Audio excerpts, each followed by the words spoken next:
What is up, everybody? Welcome to the Ham Radio Crash Course. Welcome to Saturday. Today, the patrons have picked. It's the first weekend of the month, so it is time for a patron picks episode. And they want to go back to the old watering hole and talk about good Parks on the Air radios. So I'll be talking about my top 5, and yes, I'll explain how you could do a top 5.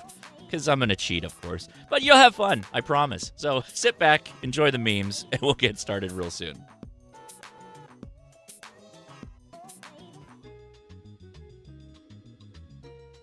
Where I've been all over, man. Where you been?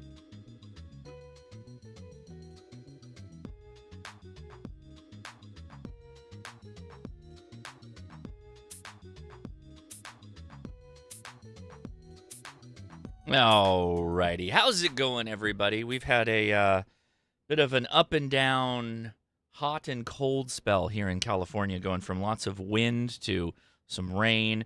Things are cooling off, and my wife is running the air conditioner for some reason. I don't know. It seems pretty hot in here. But how's everybody doing? Did we get out and play some ham radio today, or what's been going on? I'll be monitoring the chat, so if questions come up, feel free to ask them at any time. Just say, at Ham Radio Crash Course, and I'll see it pop up. The new job, there it is. The new job is going fantastic. I'm having a good time. A lot of work. Challenging as all get out, but good time. Travel time of the year. Yeah, I think I've got a couple of travels coming up here soon where we'll be, oddly enough, talking about the radio that I'll be taking. You all can guess. It'll be at the end of the show, but which radio I will be taking in my luggage for doing some ham radio stuff. You can probably already guess. You probably already know what it is. But all right, patron picks. Every time we get first weekend of the month, we like to kick it off with a discussion that's chosen by the Patreon community because, they like to know certain things, and I certainly like to tap into that. So I am going to go with the top 5 Parks on the Air radios. Really, this is an incredibly difficult thing to do because Parks on the Air is pretty diverse. I'm actually going to break Parks on the Air into 3 kind of groups, subset, and then there's even a subset of one of the subsets to talk about the different radios that you might bring into the field for doing Parks on the Air. Now, for those that don't know, and this could be you. This could be you. Parks on the Air is where we take a radio into a designated park area. If you go to Parks on the Air and you just Google that, you'll pull up the park's website, and there's a map there, and it'll show a listing for all the parks that are in your area. I can show you a little bit later, but let's first dive into the concept of what it is, right? You go to the park, and then you make 10 contacts. That's the goal. You got to be in the park. You make 10 contacts. You can be in a car, running on a radio in a car. You can be on a picnic table. You can be backpacking miles and miles into the backcountry. As long as you're in the park space, you make 10 contacts, you activate the park. It's immensely popular, hugely popular, one of the most coolest things we got going on in amateur radio because it gets people outside. And from my point of view, that's always a fantastic thing. So as always, in the beginning of the show, I like to hit off, when we have them, some news stories, and we got a good one. Ham Clock. Sadly, the creator of Ham Clock had passed away. Ham Clock was in a weird situation where we were basically going to lose access to it in June because Ham Clock took a lot of information on the back end of the system and processed it and then pushed it out to the individual users. Well, that back-end processing was going to go away, which would make Ham Clock virtually useless, and some hams stepped in, and they now have this new hamclock.com.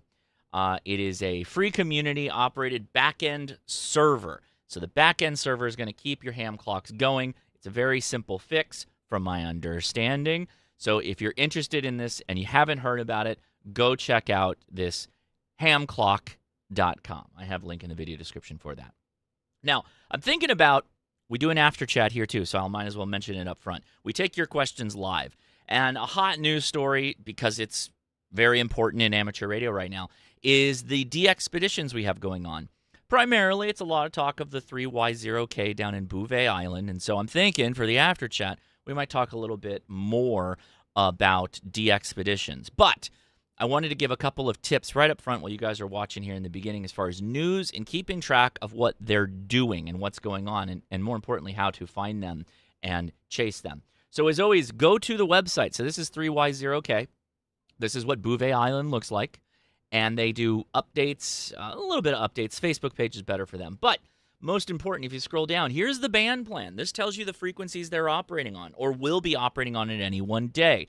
That's nice, but does that mean you're going to have to scroll through all of the different bands? No. There's a much easier way to do it. You've probably already done this or are doing this.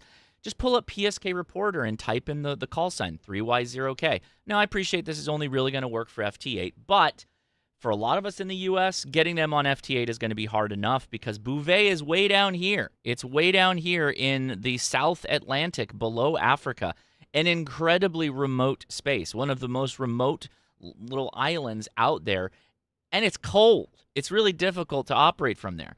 So I just set this to 15 minutes in the drop down here, and I hit go, and I'll see any changes. So it looks like things are slowing down a little bit. They're on 80 meters, but there's also another DXpedition I want to put out the news on, and that's J51 Alpha. Now, J51 Alpha, they're leveraging technology a little bit more, likely because of their proximity to the internet, and they're in Guinea-Bissau? Somebody pronounce that for me correctly, but I'm sure I said that incorrectly. They're killing it out there. There's actually a live feed you can look at. There are over 180,000 contacts, and they're down here off right there, off the little island of Guinea-Bissau. Killing it. Absolutely killing it. And you can see they've got band little lights on for what they're operating. They're operating in 80 and 60 right now. And yeah, they have a ton of different band spreads out there. And they've got a live updating map. But do the same thing with them. Look at that coverage. Look at what they're doing on PSK Reporter. They're also way closer to us, so we can make contact with them a lot more effectively. Right now, they're actually killing it right now on are they on 60? Yeah, it's 60, isn't it? Yeah. 60 meter. Yeah, they're on 5.3 megahertz. So pretty cool. They're doing a DXpedition on 60 meters. Pretty wild. So anyway, I wanted to share that because I think it's really cool. All right. Parks on the Air, people ask me, how are you logging contacts on Parks on the Air? I am using Ham2K, so if you try it. You know, it's a great portable app. I use it on my phone. It's what I use to log contacts. It makes it very easy for Parks on the Air and Summits on the Air, particularly when I'm getting a park-to-park contact. So if somebody in a park contacts me, I want to log their park information, and Ham2K does a really good job at that. Also, it's really easy to export logs off of my iPhone straight to my Mac laptop because I can just airdrop them to me, and then I upload them. It's a piece of cake. Really, really good. Also, spots. You can spot yourself when you have internet connection, which is incredibly valuable. Okay, wanted to get that out of the way because I get lots of questions on that too. Now, the first kind of category of Parks on the Air that I see personally, as this is my breakdown, right? I've got 3 of them that we're going to break down. I don't have 5 for all 3 of them, but this one up front is the easy one, so I'm just going to knock it out. So when you are in a vehicle and you got a radio set up and you just have an antenna on your vehicle, you drive into the park and you just make contacts. This is the most efficient way to do Parks on the Air from my point of view. Some people look down on it. I actually saw a Facebook post where there was a number of people saying, well, this isn't real Parks on the Air. You need to get out of your vehicle. You need to set up an antenna so people come up and talk to you. Do all that fun stuff. Hey, sure, if you want to do that, knock yourself out. Me personally, I often like just pulling up in my truck and knocking out the contacts and get on my way. In this case, I was driving up to Pacificon, and there was about 3 POTA stops that I was going to make, and this was one of the first one. So is it value added? Absolutely. Is it if it's the only way you're going to get out and play radio, then who cares what people say? Don't worry about their comments. But this is the easy one, right? Because it's literally like, go do these 2 things and you're done. The first thing, go get yourself an FT891. Now, I'm going to mention this radio up front, but in a lot of cases for a lot of people, this is where the buck stops or starts and where the buck stops. You buy this radio, you're good. This could be your entire POTA radio for as much as you want to POTA until it dies or something new comes along that's similar. The size of it is fantastic, particularly if you're putting it in a vehicle. The head unit comes off, as you can see. Actually, you should be able to see it there. It's just next to my cup, next to the screen in the middle of my truck. Fantastic radio. $699. Price is Not bad, but here's the thing. Everything that I'm going to talk about prices, I'm not really going to get into that a lot other than to say Yaesu prices will be going up. If you have interest in this radio, you might want to just get one now. Start playing Parks on the Air. You're done, right? Now, there is one more ingredient to this. The one more ingredient, by the way, I have links in the video description, is the ATOS antenna. Now, this has gone up in price. I think I paid $325 for mine, but that was like probably 4 years ago, something like that. This integrates with the 891 perfectly once you figure out the settings. The settings are a little convoluted because you got to go to that deep F menu. You hold down the button and you got to go down like 3 different options to get this thing set up. However, if you go through the process of setting this up and mounting it correctly and all that, it's a beautiful solution. It's very easy. It works. I only have the antenna maybe fall out of sync every once in a while, and I literally just hit the tune button. I let it go all the way up, come back down, and it usually finds itself. And if it doesn't, you just hold down the PTT and you use the up or down arrows until you drop the SWR, and that resyncs it basically. Very little problems with this. Great antenna. I've been using it for miles and miles on my when I had a Nissan Leaf and in my truck. Fantastic. Have had very little problems. Between those two, that radio and that antenna, a very good balance of hearing enough stations, 100 watts to get out. It makes your POTA activations very easy. It's an older radio, though, so $700. You probably, you don't see them show up used very often because they're very well loved, very well liked. So there's my first little get it out of the way segment. If you're planning on running from a car, get an 891. If you don't want to buy an ATOS, buy a bunch of ham sticks. Buy a 20, 40, 15 band spread of ham sticks and just go nuts. Make sure they handle 100 watts. Pretty easy from that point of view. Let me see the chat. The Yaesu has said that they're raising prices. Now, this is no shade on Yaesu at all. Everybody's raising prices. Everybody either has raised prices or they will raise prices. ICOM has already raised prices. Everybody raises prices. So this is not a dig at Yaesu at all. But if you do want some of these Yaesu radios, the time is probably now. So, Shark ham sticks, great tip. I love Shark ham sticks. Very good ham sticks. They are quality-wise. If you remember the MFJs, they're better than that. Not a ton better, but good enough. Good enough and inexpensive. I'm getting rid of an 891 with FC50 and ARM. Ooh, there you go. Somebody's getting rid of an 891. Post that in the Ham Radio Crash Course Discord swaps channel, and maybe we'll help you find a deal there. Not you, but I mean work a deal. That's what I meant. Anyway, okay. All right, next segment, next area. Okay, you go to a Parks on the Air. This is often me, by the way, right? You go to a Parks on the Air location. You get out of your truck, your car. You got a bunch of gear. You set it up on a table, or in my case, the tailgate of the truck. Because I'm usually testing a radio or I'm testing an antenna. And then I make the contacts, right? I mainly go do Parks on the Air because I'm testing radios. I'm using the new radio, the new hotness, the new hot antenna or new hot radio to activate a park, right? That always feels like a good way to kind of put the radio through its paces, or the antenna. With that said, your gear loadout could vary immensely, and I'm using this example of this Radioddity radio because you can kind of make anything work, right? If it does HF, it may be mono band, although 10 meters is going to start to dwindle here. The openings are going to start to die off on us as the solar cycle continues to wane. But this is to say, you don't need the hottest, latest, greatest radios. I just showed you the 891. It's been around for years. It's a workhorse for Parks on the Air. This radio is like $300. This is not on my top 5 list. It's not. It's adequate. It's serviceable. It'll work. But going forward, I would be remiss if I said go get a 10-meter radio. I don't think that's the move, right? But the point here is that you're going to go take all this gear and you're going to set up on a table somewhere.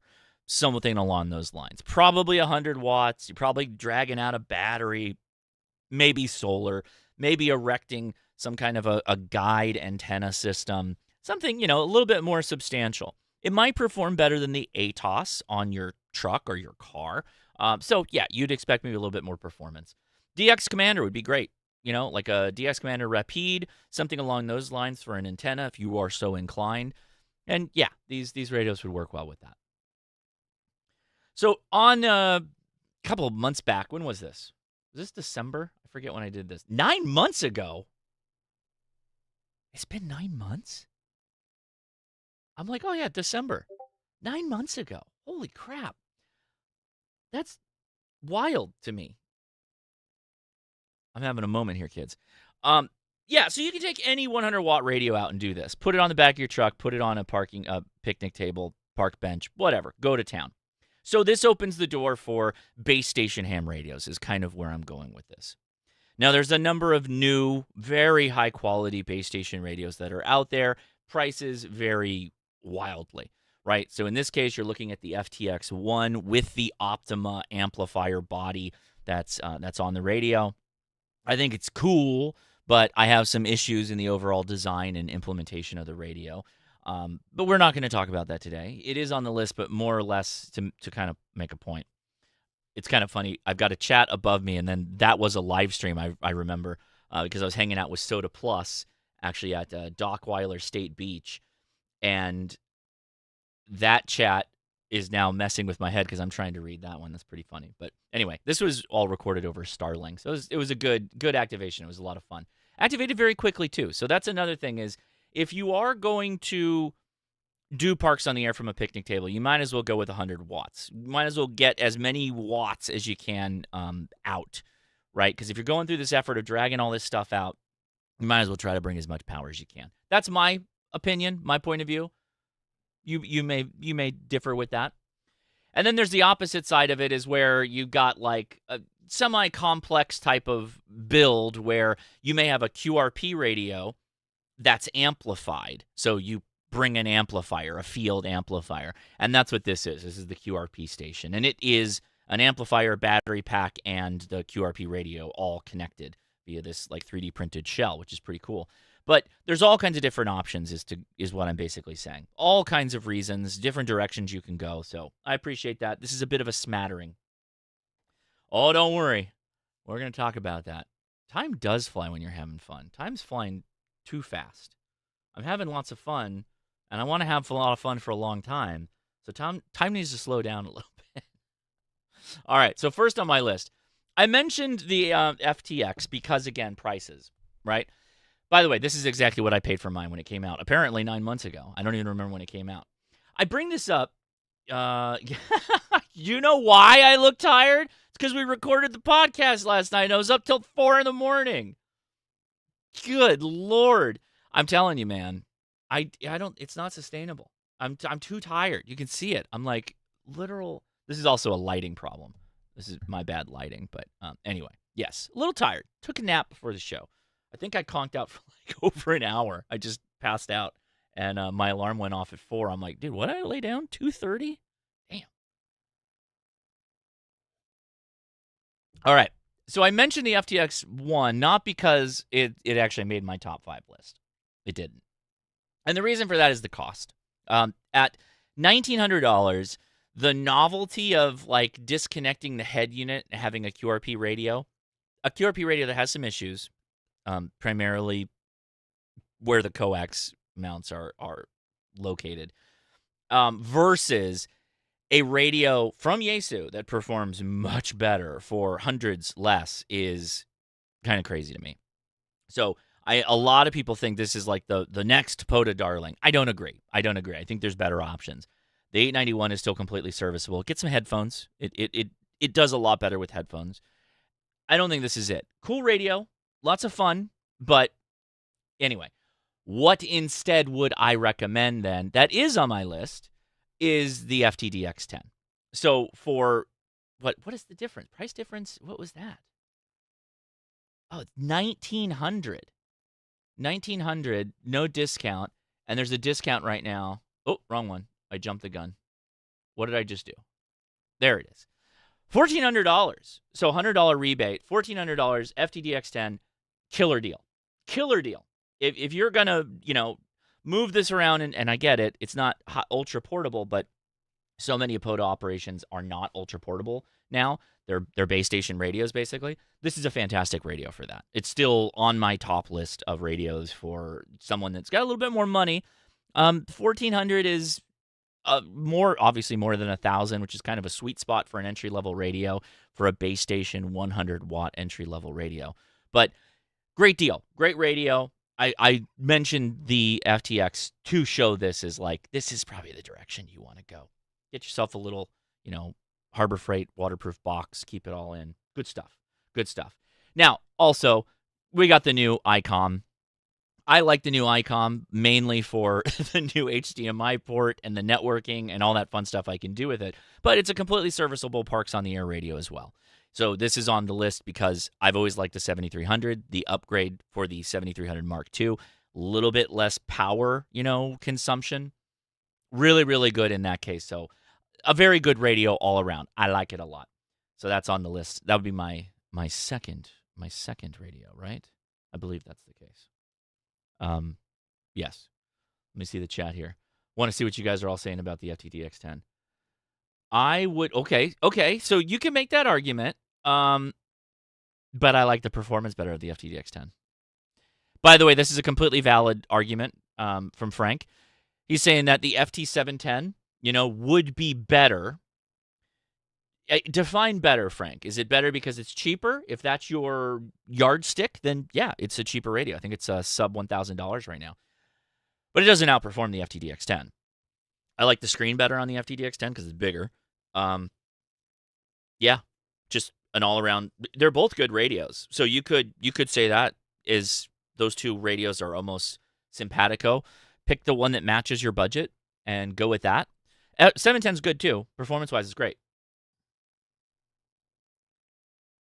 You think the 710 hears better than the FTDX10? I've never heard anyone make that comment. How dare you say something so controversial yet so brave? He's doubling down. No, I can't. Never in my life. Yeah, okay. Well, save that for the after chat. I never in my life. T. Martin says the FTDX10 is a pig on power for POTA. No, okay, so there you go. You might want to go with the 7300 Mark II because it's much better on power.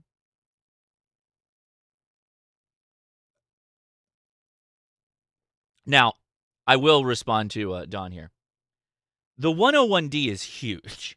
I am not POTA-ing the 101D, meaning dragging it out to a picnic table. If you've got a cool table thing set up in your van or whatnot, and you got the 101 and you just want to roll into the park and rock it, well then yeah, okay. Absolutely, but no. No. Yeah, Frank's got a hot take we're going to hear about later in the after chat. Yeah, the FTDX10 literally has extra front end, like extra front end filtering. Discrete RF components for filtering.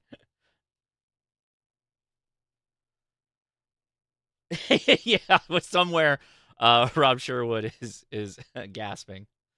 By the way, video with Rob Sherwood should be dropping on Monday or Tuesday. Did a great interview with him. Hopefully clearing up some major misconceptions that people have. What? The 101D is lighter than the 990S? That's really funny. Yeah, so that kind of N9 SVG has a good comment there, which we can move on then. So let's leave the base station radios on the side for a while. If that's your jam, yeah, there's lots of good options for that out there. Yeah. The next one, of course, got to be mentioned anytime anybody does anything POTA, talking points, discussions, whatever. Probably my lowest entry point for POTA would be the Xiegu G90. I've POTA'd with it. I've never SOTA'd with it. I've had better radios. By better, I mean smaller. But you can't beat it for the price. The size is great. 20 watts is the only limiting factor, and a very small screen. So if you have difficulties with eyesight or seeing small things, it's very small. And I it's easier to read indoors. When it's in bright light, it's a little bit harder to read. Not difficult, but it's harder. And if you already have a hard time with it, then the screen can be a little small. Cool things about this is that it's usually bundled with something. If you are interested in this radio and you want to know which bundle to get the one that has the DE19 data interface. This is the one you want. You don't want the older style digital interface that they had. Whoa, where did I just lose it? There it is. Which is this guy, this like green PCB looking one. Don't get that. You want the one that has the DE19. So $430. You get a bunch of stuff, a stand. The stand's okay. You want the one that has the fan in it. But anyway, not the point. G90 is fantastic. It's a workhorse. It's been around forever now, and still surprisingly relatively up to date. There hasn't been a firmware in a while, but they have updated it consistently, and they have ironed out a lot of problems with it. The C19 was the engineering prototype that escaped the lab. Yeah, that thing was a little funky. Yeah, KE6GAE. We'll talk about the QRP options in a little bit. I'm not against the 6200. I think I just haven't spent enough time with it personally. No, you know what it is? I take it back. What pissed me off was the bleed over that happens on strong AM stations. And you have to use an AM like band filter, a commercial AM band filter. That I did not love that. I don't love that about that radio. So that made me less happy. The G-Sock, definitely G-Socket.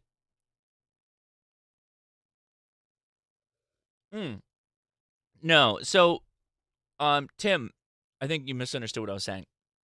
There hasn't been an update in a while, but there has been a lot of updates. So from my point of view, it's very solid. Their patching that they've done, the fixes that they put into place, make it a good radio, even though there's not a ton of patches coming out. It's been vetted. They have put a lot of time behind it. It's still a good radio.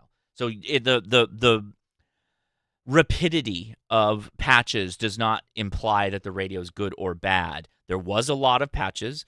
It's kind of died off a little bit as the radio is very good at this point. I don't know that I agree with that. Don's saying the G90, you don't even need to take out an antenna. Just load up whatever you find when you get to the park. The tuner's not that good, but good reminder, this does have an internal tuner. That is very good. It's a very good internal tuner. And yes, you can often build something from parts. I wouldn't depend on that, though. So, keep that in mind. So G90, fantastic option. All of these radios, I think the ones I recommend at least, are linked in the video description. So thank you for checking that out. Some of them, particularly Radioddity, there is a discount. So I think you get an additional, I think it's specifically, it's not a percent. It's like $65 off or something like that. If it's over, or if it's over $65, you get 10% or something along those lines. Anyway, I have links in the video description. You can check it out. So you can make it even cheaper, but it's a pretty good deal. Pretty good deal, has been consistently a good deal, etc., etc. So I can close this because we don't need it. And now this is where we're going to bridge into the next area, right? The QRP station. This is not for everybody. I appreciate that this radio is not for everybody. It's quite expensive. I get that. I really like it, though. It did a lot of work for me, a lot of heavy lifting when I was in Hawaii. It packed well in. The kids are literally screaming in the front yard. They're louder than me. I hope you didn't hear my kids screaming in the front yard, but I could hear them through the wall. That was crazy, taking the trash out. The QRP station, fantastic. Packs up nicely into my backpack. I can pull it out here. We may do that in the after chat if you guys want to talk about different radios. I can pull them out. We can do some stuff.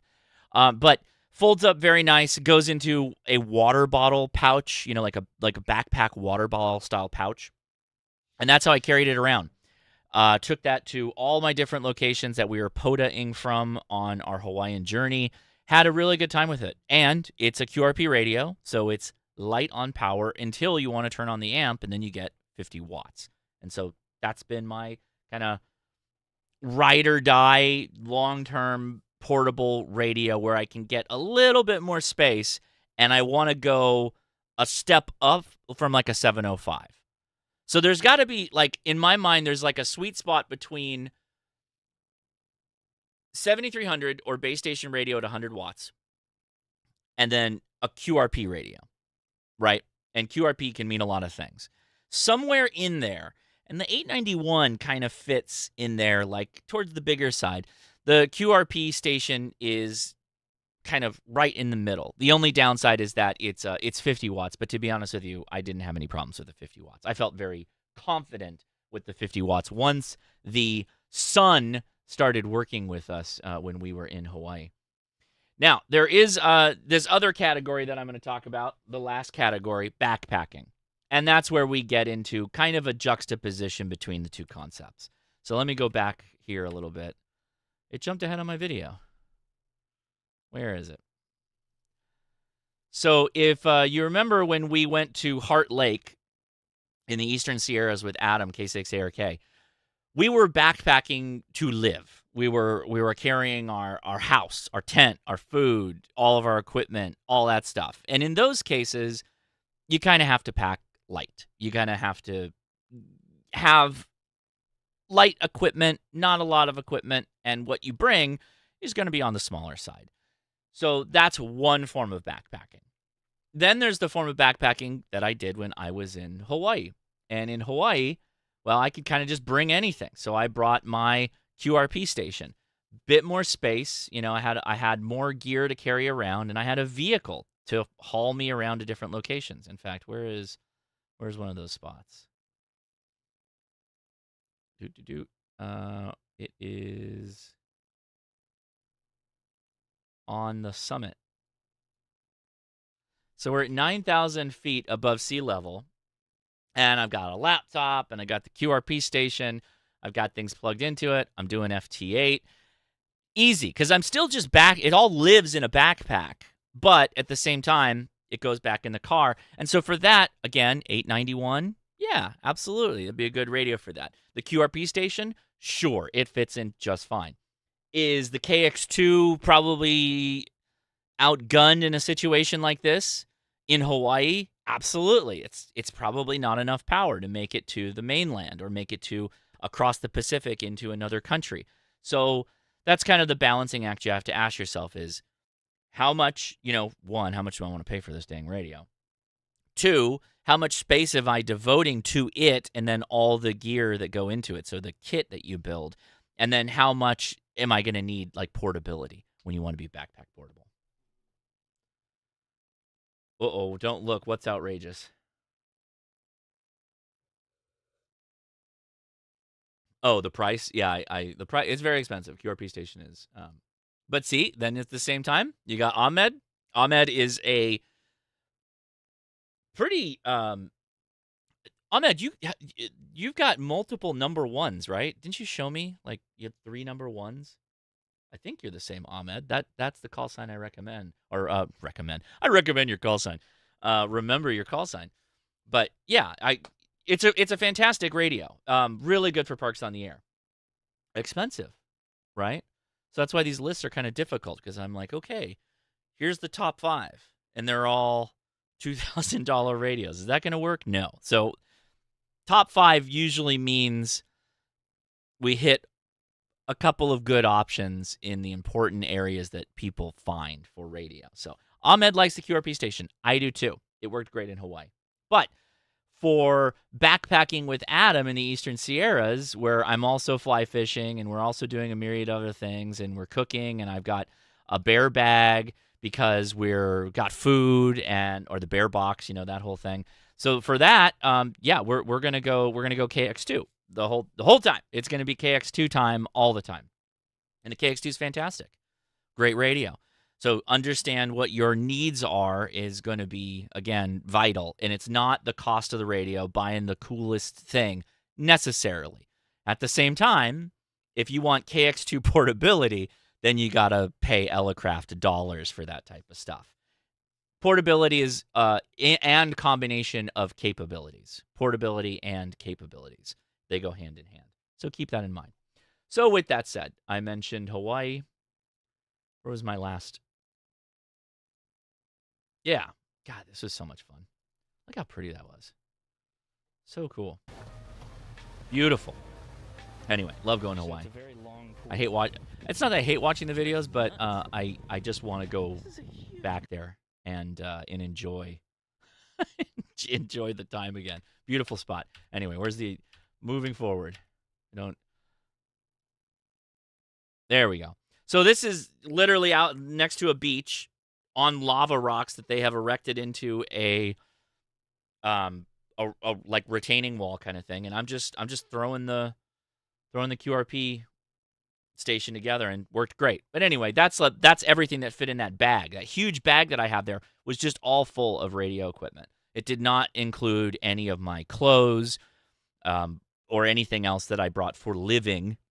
I had a separate rollerboard bag, right? So, yeah, just keep that in mind.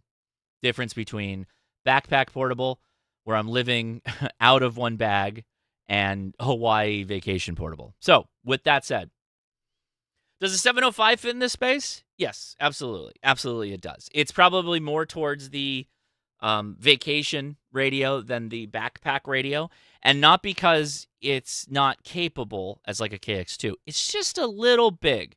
Internal battery is fantastic. You may find yourself needing more battery than just the stock battery, and so you bring along a 3 amp hour battery, and you're able to run all weekend depending on how much operation you want to do. Starts to get a little big. What was that? Somebody said, "What the hell?" Well, it's called running a show. There are ads. I believe if you become isn't it if you become a member of my channel, you don't get the ads, or you get YouTube Premium? It's a live show, man.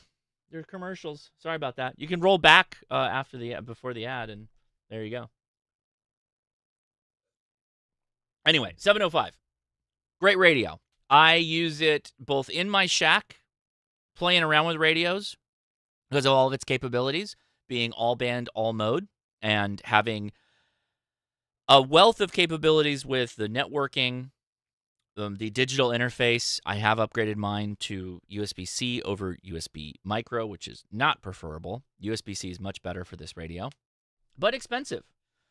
Totally, it's an expensive radio. $1,400 for a QRP radio is no joke. And when it came out, it definitely drew the attention of people that were not happy about the price. Have I regretted buying mine? And yes, I bought it. No, not at all. I've had it for years now. Once it came out, I got like one of the first ones that came stateside. Absolutely love it. Pull it out all the time. It now lives in the LC92 backpack, which I also have kind of fully configured. It includes an amplifier that rides along with it because that puts it in the backpack POTA portable capabilities and is still a fantastic radio. I've always really liked it. Will continue to like it. Highly recommended. Can be expensive, though. Is it as portable as the QRP Labs QMX? No. Is it as good a value? Probably not either. The QMX is fantastic. $102. That is for the kit. If you get it assembled, it's $152.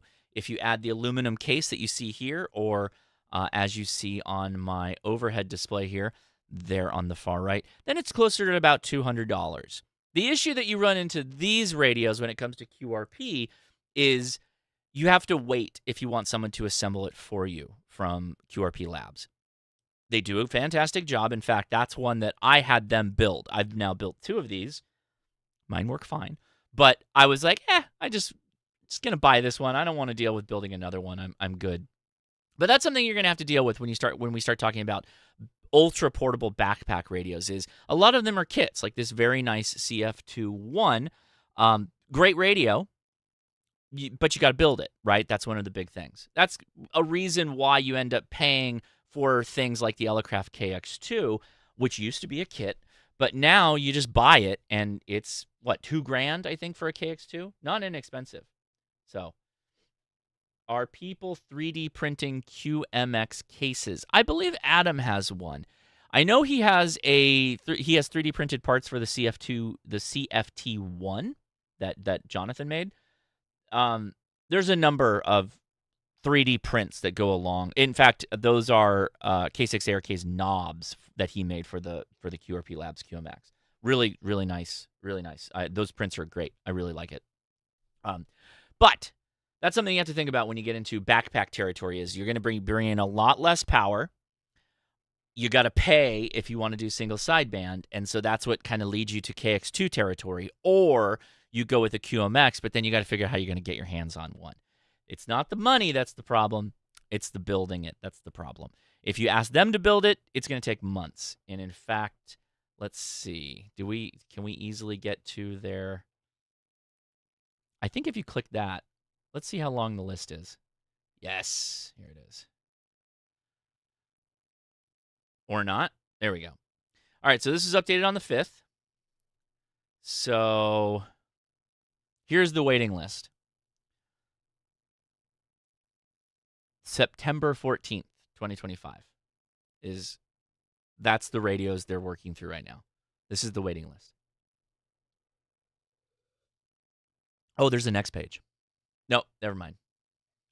Yeah, so keep that in mind.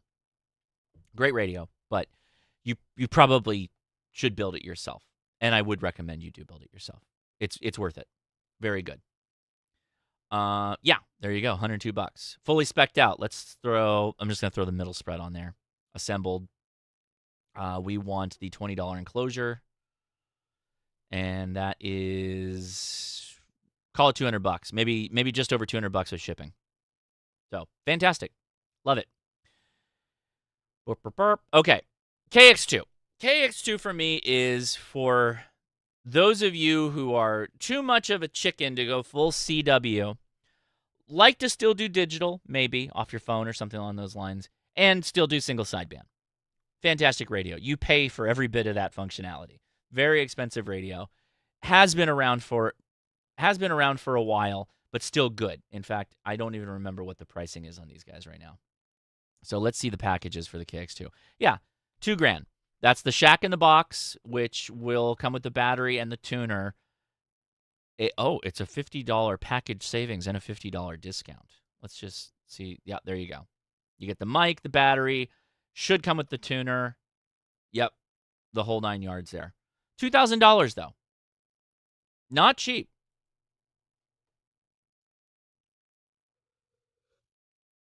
And we got folks in the chat who were like, yep, and I just bought one. They said. What was it, 2 days ago? Yeah, no joke. No joke.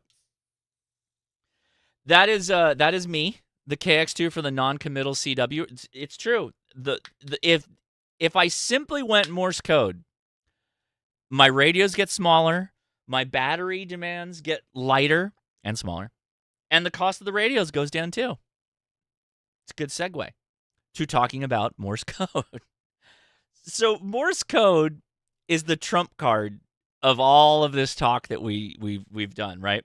So we started out talking about, 14. What was it? What was the FTDX10? FTDX10 and the 7300 Mark II. Decently sized, $1,900, right? But $1,400, right? Size of, a radio. Size of a radio that you put on a desk. Or you go with a CW radio. By the way, this isn't even the smallest CW radio. The QMX is one of the smaller CWs you can get, and fantastic. And you're about as effective as a 100-watt radio using 5 watts of Morse code.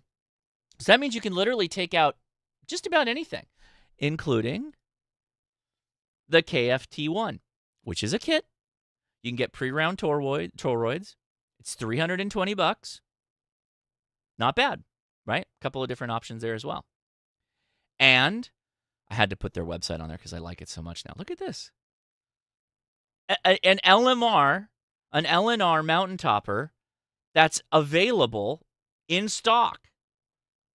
The Curry, size of a pack of cards, $350. 5 watts CW. In fact, it has little touch keys on the side. But when you learn CW and you're confident enough to make the 10 contacts on Parks on the Air on CW, then all this extra stuff just disappears. It just evaporates. You save a ton of money. You save a ton of pack space. And it's as effective as a 100-watt radio, basically, for doing Morse code. you will be only doing Morse code, but that's it. And it's beautiful. It's beautiful. Beautiful thing. So yeah, that's kind of my list out here. I don't think the CFT1 gets enough love, but also very good radio. This is the very, very easy to operate radio. His radio is very easy to operate. That was his primary function when he put this thing together. He wanted the simplest radio that he possibly could make, and he did. He knocked it out of the park. I contacted him. He let me borrow one of his for a video. I contacted him. I have since bought a kit. You're literally looking at the kit I bought. And I was like, hey, am I missing something? Like, is there's something more I need to do? Like, I think I just come off the heels of building a QMX, and there's a lot that the QMX does, right? It does single sideband, it does digital, it does all this stuff. And the CFT1, no, just CW, just solid CW. Sounds fantastic. It's just for CW. And it was very easy to use. Dawn, I don't have an FX4CR, and I think I gave away my FX for the one before the CR. I think I gave it away. I don't remember where it went. But no, I don't have that radio. Not that I dislike it, but just no, not enough time.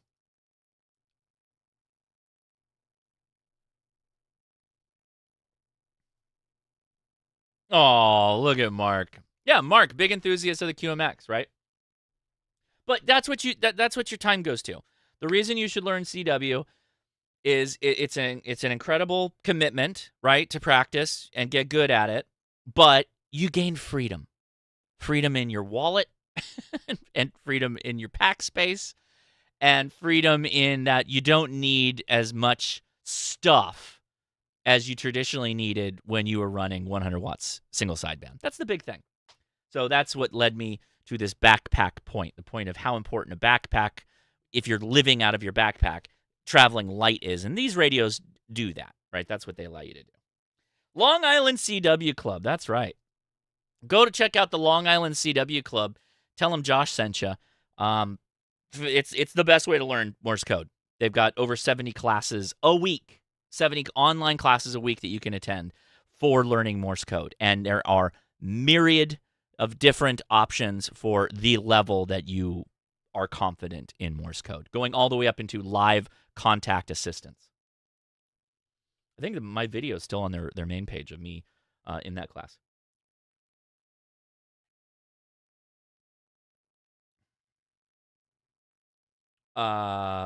Tomo? Is that Tomo?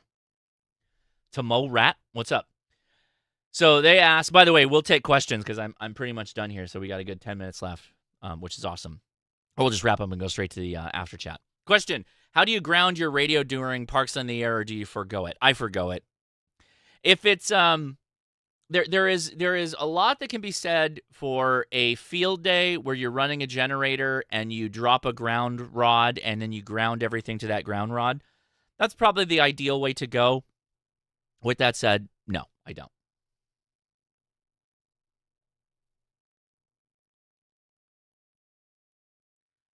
The contraption is designed to have a USB battery bank inside.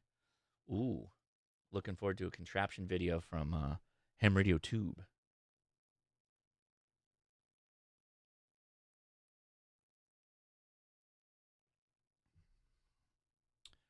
Ham DeLorean. Go check out my videos on the G106. I've done a number of videos, including activating with it, making contacts with it. Yeah, it's good radio, particularly if you can get it. What was it?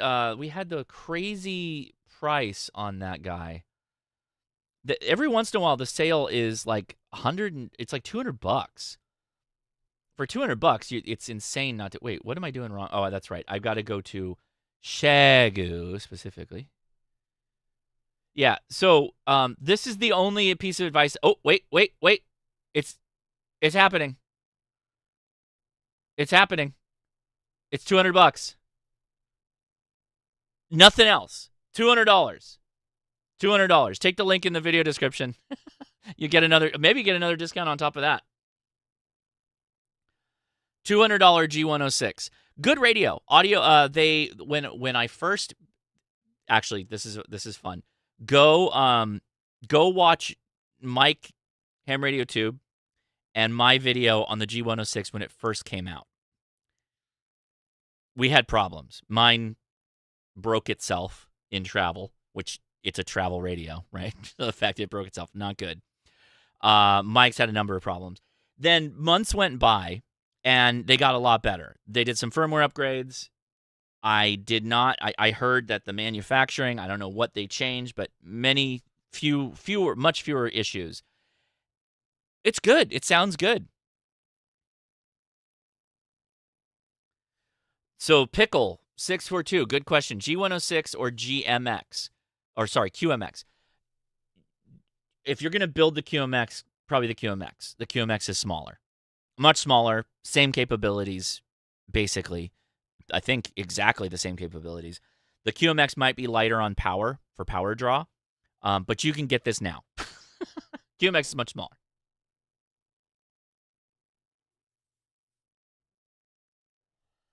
I mean, $200 is still, that is a good price. That is a good price for a radio that is acceptable. It is good at $200. I might order one just so that I can give it away at the campout. QMX Plus is the same size. Again, problem is really just getting your hands on one, right? That's the difficulty. Love all the QMX. Love all the QRP Lab stuff. It's getting your hands on it. EMP can worthy. Seconded. In fact, if you wanted to build your whole kit out of, like your POTA kit, out of an EMP trash can or EMP ammo crate, this would be a great candidate for that. So QDX, I feel like the QMX has surpassed the QDX. Wouldn't you agree, Don? Because QDX is digital only. That's not to say that you can activate a POTA with it. Of course you can. But why not also have CW and single sideband? Right? That's the way I thought about it. Daryl, if I didn't mention a radio, it's because it didn't make my list, and there's usually a couple reasons for that. One, I didn't feel it met my requirements, right, for whatever reason, or I just didn't spend enough time with it. And the 6100 is one of those radios.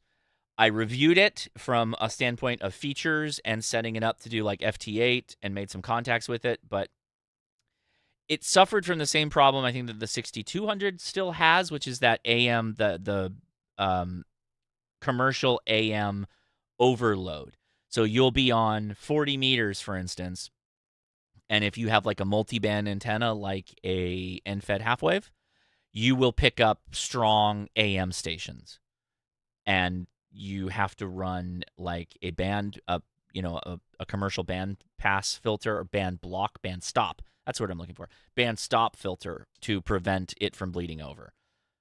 That's a problem. They should fix that. You haven't seen that? You can go watch my video on the 6200. Did I post that? I think I did. Ham DeLorean, thanks, Josh. Good advice as always. I was looking at the G106 because I'm not CW yet, just joined the LICW last week to learn. Oh, yes, that would be good. This would be a good radio for that because you can leave the mic at home. Ooh, I think we did a video on that. I could be wrong. No, I did. Hold on.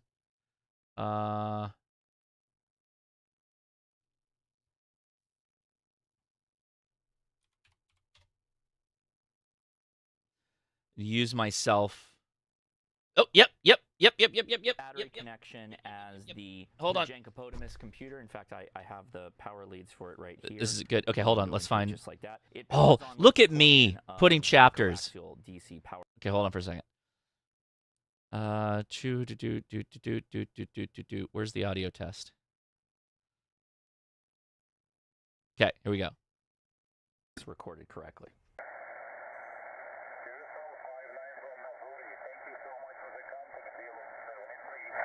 I go back so you can hear it. Sorry, a little quiet.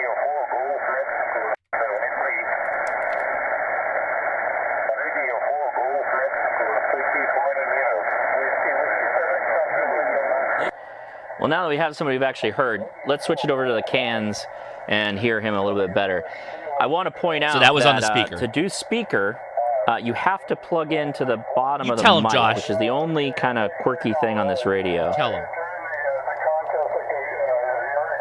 And then you got to click this button. This is on headphones. Or the headphone jack. Thank you, Joseph. Radio 4 Gulf, Mexico, 5020 meters.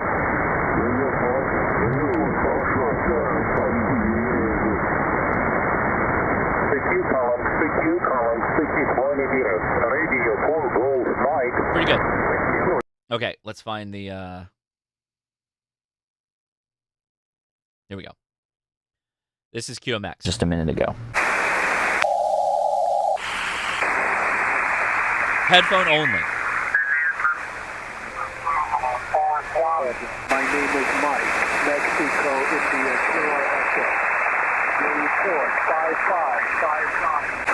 Call Radio Alpha 3 Radio, Mike, Germany.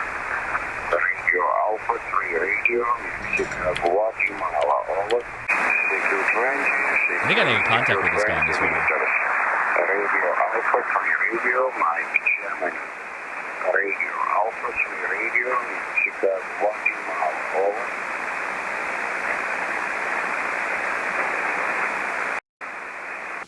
Kilo India 6 November Alpha Zulu. Again.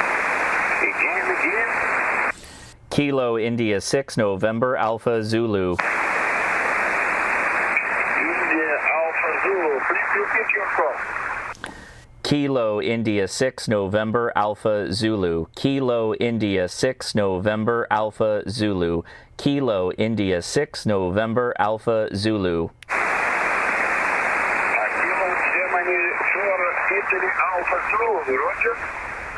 Negative. Kilo India 6 November Alpha Zulu. Kilo India 6 November Alpha Zulu.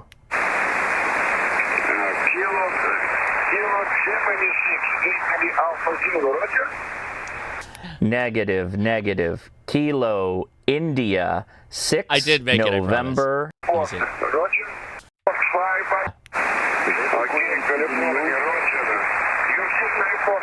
Yeah. Roger. November.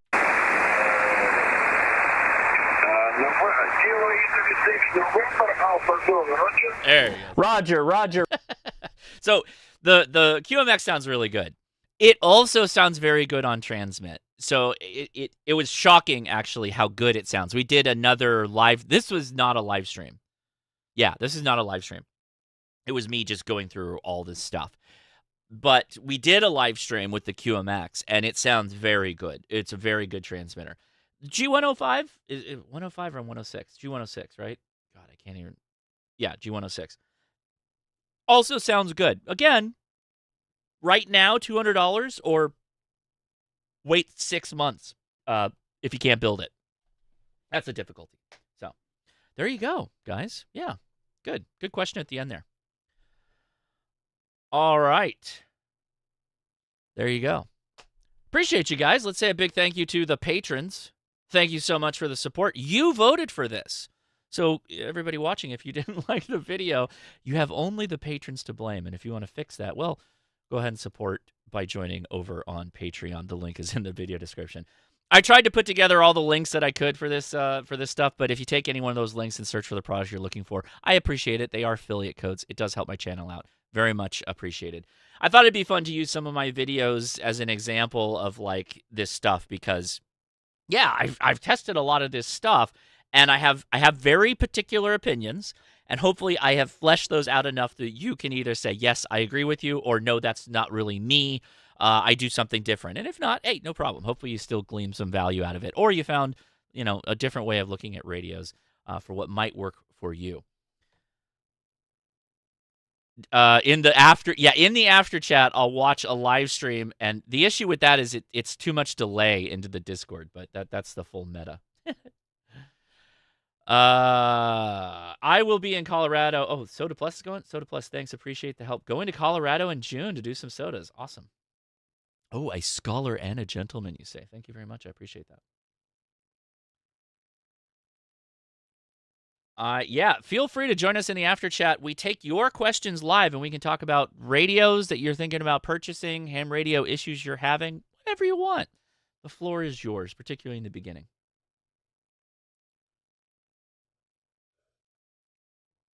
There, oh, for the YouTube members, there should be. It's the supporter one, I thought. Oh, it's Patreon integrates with Discord smoothly. YouTube does not. I forget how we handle that. I think we just give you the role. If you ask one of the mods, that they can do that. Yes, I'm very particular, but hopefully I've explained my particulars so that you are not confused. Robert, yes, the show is over. We're ending it right now. But fear not. We'll be back in a couple of minutes with an after chat where we'll be taking your questions live and talking about all kinds of radio things. And maybe I'll be talking about some other stuff, like the thing that's above my head there. But, maybe. Oh, wait. Let me go back. You gotta go back. So if you go watch that video, go to my channel, click the little magnifying glass, and go to QRP or search for QRP, and then go to that all those radios ranked video. The True SDX is on that. The True XDX does not fight at the level of the QMX and the G106. It just can't hold its weight like it used to. Really cool radio. I appreciate the QRP. The True SDX crawled so that the QMX and the G106 could walk. It's a very amazing thing what they accomplished. Love it, but performance-wise, not nearly as good as the QMX in particular. So thank you, patrons. I appreciate you. All right, guys, that'll do it. We're going to wrap things up. I already answered this one. I don't have it. I don't buy every radio. I can't. I don't have the time even if I bought all the radios. I think I've got more radios that need to get reviewed than I have time and hands necessary and cameras to review them all. So, nope, I don't have that radio, but maybe in the future. I'll see you shortly on the after chat. Go ahead and join the Discord. Yep, that's right. I said the right thing.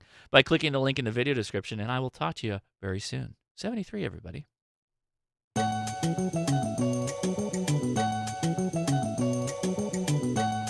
Yeah, you better get your materials together, Frank. We need demonstrations or something for the 710 versus FTTX 10 that debacle you have created for yourself.